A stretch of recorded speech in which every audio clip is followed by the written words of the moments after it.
Many of these cases had not been resolved. The investigations and the internal reviews took a long time to be complete. So in January 2006, we updated the use of deadly force policy to give clear guidance on excessive force to increase accountability and improve tactical training for our officers on the use of force. In February 2006, we implemented a new policy that guaranteed the review of excessive and deadly force would happen in a timely manner. As I said, it took forever for these things to come to conclusion. Over the past 7 years, we have continued to put things in place to build trust and mutual respect between our officers and the community to establish credibility for administrative review and process as we investigate it, because essential to our process of reviewing things, it was important that the public knew and respected our process and had confidence in our credibility that we were doing it in an open, transparent, and fair way. The public, our police officers, and this administration, we value the trust and credibility developed over the past 7 years, and we want that to continue. We do not want it to go away. The use of deadly force incident on November 29th raised some questions, and while both the administrative review and the criminal investigation are still in progress, we are continuing to look at how we handle the use of force situations. Now, to that end, the Chief, the Director, and I will be reviewing the feasibility of having an external agency conduct investigation of any use of deadly force incident in the future. This will include fatal shootings, firing at or in the direction of a person, head strikes with batons or any hard objects, use of sleeper holes, and the like.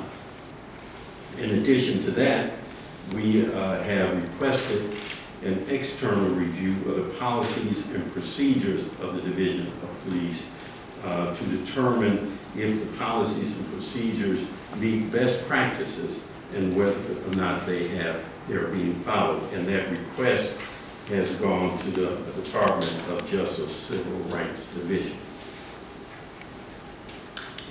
Or we'll say we haven't got an answer yet, but we make the request, okay? Now currently we have the Police Executive Research Forum, we call it PERS, under contract to do a similar review. PERS recently finished an analysis of the use of force policy, procedure, and related directives and trainings of the Division of Police. Overall, PERS found that the policies were sound and comprehensive, but made a series of recommendations to enhance its clarity. We are in the process of implementing these recommendations, and I do believe that has been handed out to you. If it hasn't, we'll make sure that you get it. The next phase of the agreement with PERS involves a review of completed investigations to determine if those investigations were in accordance with our policies and procedures. That phase is underway and is expected to be completed within the next 60 days.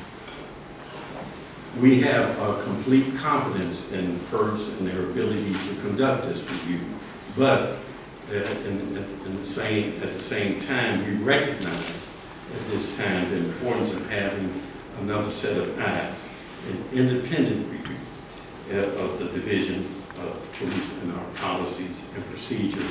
And that goes back to the request that we made today. Again, all of this is being done to continue our work to bring together our community, continue to build trust and mutual respect. And it underscores the importance we place on having good policies and procedures in place and ensuring that our officers and the supervisor are following them. It also underscores the importance of allowing the review and investigation to be completed prior to drawing conclusions about each particular incident. And that includes this. The worst thing we could do is draw conclusion as to what an outcome when we have not finished our process of investigating the facts and looking at the evidence. As I've said, both the administrative review and criminal investigation of November 29th incident are still underway. Again, they're underway. There is no predetermined conclusion as to what that will be.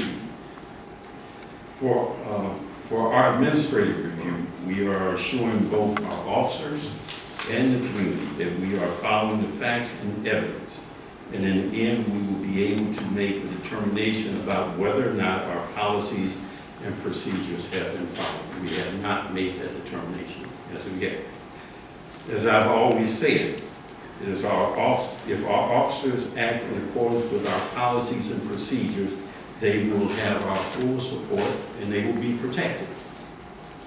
But if officers go outside the parameters that we have set, then there will be consequences. Now, Director Flask will provide additional information, and then Chief McGrath will give you an update as to what we're doing in terms of our administrative review. But I want to emphasize that there's been no predetermined conclusion, that we will follow the evidence and facts wherever they go on the administrative side.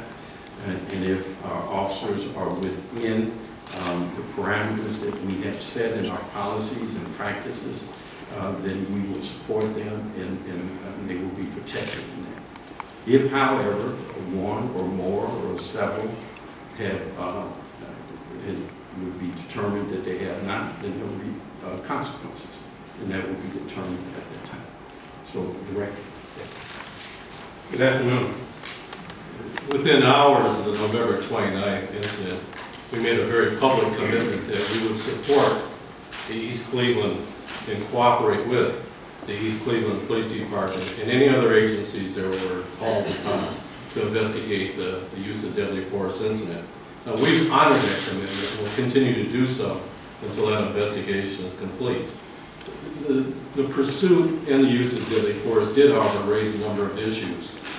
Primarily for us in the Division of Police was the pursuit itself in accordance with established protocols in the Division of Police. Did the supervisors maintain control over that pursuit? And third, of course, was the use of force that was applied by the officers in accordance with the policies, and did it meet the challenge of protecting the lives and safety of the officers and the citizens we serve? The questions about the use of force are, of course, being investigated by Ohio BCI&I, the East Cleveland Police Department, Cuyahoga County Sheriff, and the County Prosecutor. Questions about the pursuit, however, are under active review and investigation by the Division of Police and the Chief's staff. There's an administrative review ongoing right now that the Chief will more clearly articulate and provide a timeline in which he expects it to be completed. But there is a wealth of information, a considerable volume of information the Chief has at his disposal as part of this investigative process. He's looking at the written duty reports, communications tapes, the automated vehicle locators, and some surveillance video that is available to him. He's constructed a team of folks to look at this information and make a recommendation to him on whether or not there were in fact any violations of established protocols and procedures. Again, as the Mayor clearly articulated, this is an open investigation, and one that certainly has not yet been concluded, and have not formed any opinions about what the outcome may be. We'll assure this community that the investigation will be open, will be timely, it will be thorough, and the facts will be publicly disclosed upon completion of the investigation. We turn now to Chief McGrath.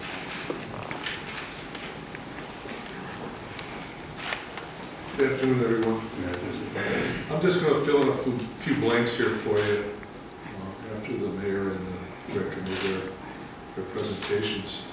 Number one is we put together this review committee immediately because we just wanted to fulfill the promises we made to the community 7 years ago that we would be very transparent and we would take care of our business, and that's what we're doing. The administrative review process, one of the recommendations of PERV was to conduct the administrative process concurrent with the criminal investigation, and that's what we're doing.